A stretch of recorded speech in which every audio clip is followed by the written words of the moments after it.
name is Tiffany Yost, and also Miss Cheryl is our videographer right now. We are going to be doing rosemary wreaths in the comfort of your very own home.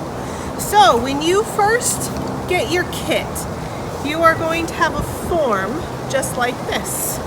These forms need to come back to us, so please remember that. If it gets damaged in any way, we still need it back. We will fix it, but it's very important that we get this wooden form back to the school. When you set up, you'll have this form. You'll have a bunch of rosemary that we've cut. This will be 2 wreaths. I'm wearing gloves because I like to wear gloves when I do my rosemary wreaths. You can also use garden gloves, and you are fine to just use your hand. You don't need to have gloves. This is a tool that we use for when we need to get underneath the rosemary with the raffia. You will most likely have maybe a long one, but it's a screwdriver, a flat. So anything that has a flat edge on one side, I have some pruning shears if you want to cut. Also some scissors. We'll need to cut the raffia, and then you'll have a bunch of raffia, which is right here. So we will make sure that when you get your kit, you have a form, you have rosemary, and you have raffia to make 2 rosemary wreaths. If you have kiddos who have done this before, they are definitely going to be able to help you. This is our form. We've got a clock. I know that's hard to imagine, but imagine this is the face of the clock. We've got 12 o'clock, 3 o'clock, 6 o'clock, and 9 o'clock. And all of those are little green dots. That's what we can think of the go. That's where you start. So that's where you go from. All right, so I'm going to talk to you a little bit about the rosemary. So what we have, you're going to get different pieces. So as we talk about, this is where it was cut. It's sharp. And then this is the top of the rosemary where it touches the sun. So when we start weaving it back and forth, we want to start with the pokey end, the ouchy end. And your rosemary is going to look different. This one has 2 coming from the same branch. That's okay. We're going to keep that together. This one is a little gnarly. And this one, you see where it was cut? Very thick. Many different branches, but that's all okay. We don't need to cut it. We just squish it when we put it on the form, and it's perfectly fine. And then there's the typical branch of rosemary that's more long and slender. Here's a good one. This is a typical. But they don't all come like this. They're not always just one little solid piece. All of this will work. We're looking for rosemary that's about as long as our hand, and all of this will be done for you, and you will get a nice stack. So first you'll want to take your first piece of rosemary. Again, ouchy side, the side that's been cut, is going to be the first one. And you start at the 12. We always go in a clockwise direction. 12, 3, 6, 9. We start with the ouchy side going in, not out. So we don't want the side poking. We want it to start on the inside.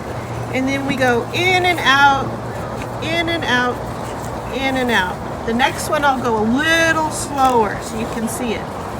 You get really good at this. This one is that big long one that I was talking to you about. So you have to be a little stronger. Start at the outside and really push this. Oh, you heard that crack? That's okay. It's fine if the branches crack. It'll just work perfect. And it goes in and out. You can see how I take it and I push it, and then I have a little bit left and I push it back. So that's my second branch. So this is 2 branches. Both of them we started on the inside. 12, 3. This is 6. This is the next spot. Taking the ouch side. That side that goes up into the sun is the very end. This goes inside, outside, in, out, in, out, in, out. Push it all the way down. Just because my rosemary ended over here, that doesn't matter. We always start in order from where we last started. So I just started at the 6. That means the next place I'm going to start is the 9. So I take my next piece of rosemary. And again, you see this? That's okay. You just squish it. You go in, out, in, out, in, out. Now we've done a full turn. And as you can see, I've been pushing. So you want to push it down on that form. And everything is tight. And now we'll just keep going. Going again from the 12. And out, out. That was a whole big. So we're going to keep going with the 3 because we're at the 12. In, out, in, out. We're going to go around. In, out, in, out. And if it's sticking out like that, that's fine. We'll either get it at the end or it's perfectly fine to have it sticking out. I just was there. So now I'm at the 9.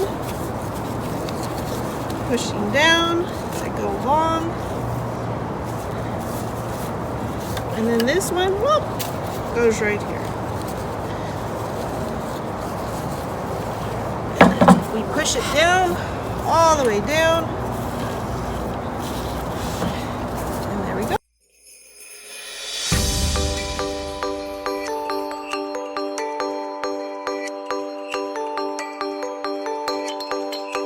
Yep.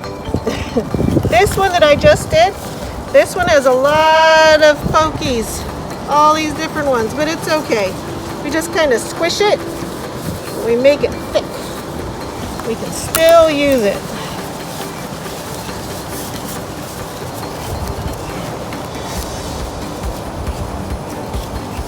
See how this one pokes up? Just put it back down. Get it in the end.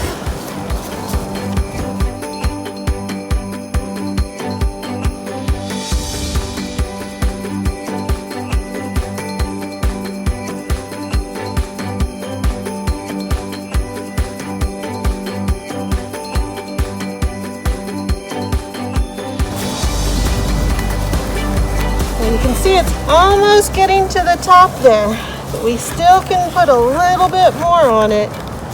You can see that there's a little bit. So I might try to look through some of my raffia or some of my rosemary. I might try to find some rosemary that can bulk it up right in that section. You want to make sure you're really pushing down hard all your weight to make it all tight right there.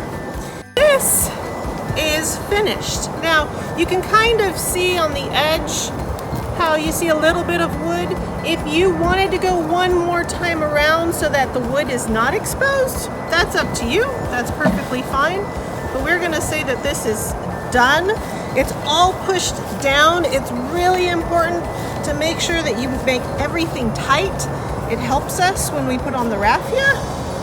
And ta-da! That's your finished product.